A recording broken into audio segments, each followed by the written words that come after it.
श्री सीतारामचंद्राभ्यां नमः।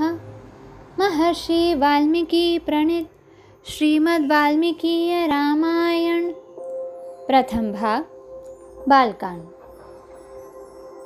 29वें सर्ग में हमने सुना विश्वामित्र जी का श्री राम से सिद्धाश्रम का पूर्व वृत्तांत बताना और उन दोनों भाइयों के साथ अपने आश्रम पर पहुंचकर पूजित होना।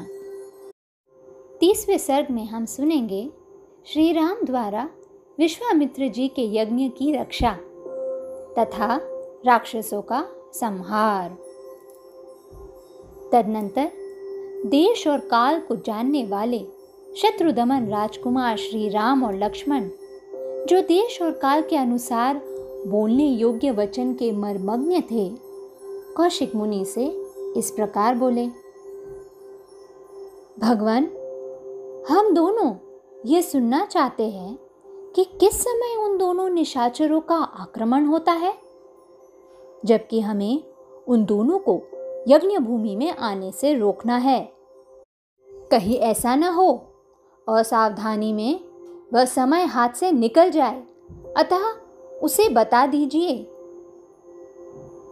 ऐसी बात कहकर युद्ध की इच्छा से उतावले हुए उन दोनों कुकुत्स्थवंशी राजकुमारों की ओर देखकर वे सब मुनि बड़े प्रसन्न हुए और उन दोनों बंधुओं की भूरी भूरी प्रशंसा करने लगे। वे बोले, ये मुनिवर विश्वामित्र जी यज्ञ की दीक्षा ले चुके हैं, अतः अब मौन रहेंगे, कुछ नहीं कहेंगे। आप दोनों रघुवंशी सावधान होकर आज से 6 रातों तक इनके यज्ञ की रक्षा करते रहे। मुनियों का ये वचन सुनकर वे दोनों यशस्वी राजकुमार लगातार 6 दिन और 6 रात तक उस तपोवन की रक्षा करते रहे। इस बीच में उन्होंने नींद भी नहीं ली। शत्रुओं का दमन करने वाले वे परम धनुर्धर वीर सतत सावधान रहकर मुनिवर विश्वामित्र के पास खड़े हो उनकी और उनके यज्ञ की रक्षा में लगे रहे। इस प्रकार कुछ काल बीत जाने पर जब 6ठा दिन आया, तब श्री राम ने सुमित्रा कुमार लक्ष्मण से कहा, सुमित्रा नंदन, तुम अपने चित्त को एकाग्र करके सावधान हो जाओ। युद्ध की इच्छा से शीघ्रता करते हुए श्री राम इस प्रकार कह ही रहे थे कि उपाध्याय, पुरोहित तथा अन्य ऋत्विजों से घिरी हुई यज्ञ की वेदी सहसा प्रज्वलित हो उठी। वेदी का ये जलना राक्षसों के आगमन का सूचक उत्पात था।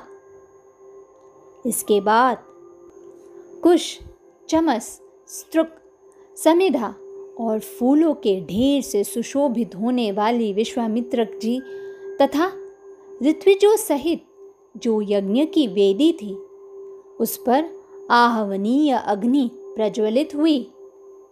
अग्नि का ये प्रज्वलन यज्ञ के उद्देश्य से हुआ था। फिर तो शास्त्रीय विधि के अनुसार वेद मंत्रों के उच्चारण पूर्वक उस यज्ञ का कार्य आरंभ हुआ। इसी समय आकाश में बड़े जोर का शब्द हुआ, जो बड़ा ही भयानक था। जैसे वर्षा काल में मेघों की घटा सारे आकाश को घेरकर छाई हुई दिखाई देती है, उसी प्रकार मारीच और सुबाहु नामक राक्षस सब ओर अपने माया फैलाते हुए यज्ञ मंडप की ओर दौड़े आ रहे थे। उनके अनुचर भी साथ थे। उन भयंकर राक्षसों ने वहां आकर रक्त की धाराएं बरसाना आरंभ कर दिया। रक्त के उस प्रवाह से यज्ञ वेदी के आसपास की भूमि को भीगी हुई देख श्री रामचंद्र जी सहसा दौड़े और इधर उधर दृष्टि डालने पर उन्होंने उन राक्षसों को आकाश में स्थित देखा।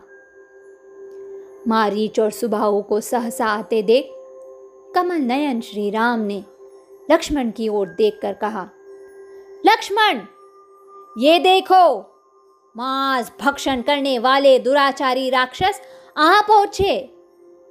मैं मानवास्त्र से इन सबको उसी प्रकार मार भगाऊंगा जैसे वायु वेग से बादल छिन्न भिन्न हो जाते हैं। मेरे इस कथन में तनिक भी संदेह नहीं है। ऐसे कायरों को मैं मारना नहीं चाहता। ऐसा कहकर वेगशाली श्री राम ने अपने धनुष पर परम उदार मानवास्त्र का संधान किया। वह अस्त्र अत्यंत तेजस्वी था। श्री राम बड़े रोष में भरकर मारीच की छाती में उस बाण का प्रहार किया। उस उत्तम मानवास्त्र का गहरा आघात लगने से मारीच पूरे 100 योजन की दूरी पर समुद्र के जल में जा गिरा।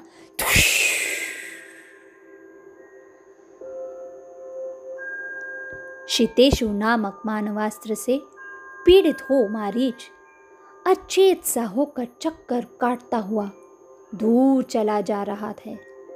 ये देख श्री राम ने लक्ष्मण से कहा, लक्ष्मण, देखो, मनु के द्वारा प्रयुक्त शितेशु नामक मानवास्त्र इस राक्षस को मूर्छित करके दूर लिए जा रहा है, किंतु उसके प्राण नहीं ले रहा है। अब मैं यज्ञ में विघ्न डालने वाले इन दूसरे निर्दय, दुराचारी, पापकर्मी एवं रक्तभोजी राक्षसों को भी मार गिराता हूं। लक्ष्मण से ऐसा कहकर रघुनंदन श्री राम ने अपने हाथ की फूर्ति दिखाते हुए से शीघ्र ही महान आग्नेयास्त्र का संधान करके उसे सुबाहु की छाती पर चलाया। उसकी चोट लगते ही वह मरकर पृथ्वी पर गिर पड़ा।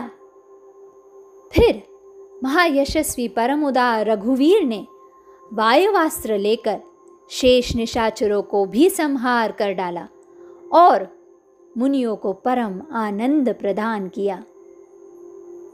इस प्रकार रघुकुल नंदन श्री राम यज्ञ में विघ्न डालने वाले समस्त राक्षसों का वध करके वहां ऋषियों द्वारा उसी प्रकार सम्मानित हुए जैसे पूर्व काल में देवराज इंद्र असुरों पर विजय पाकर महर्षियों द्वारा पूजित हुए थे।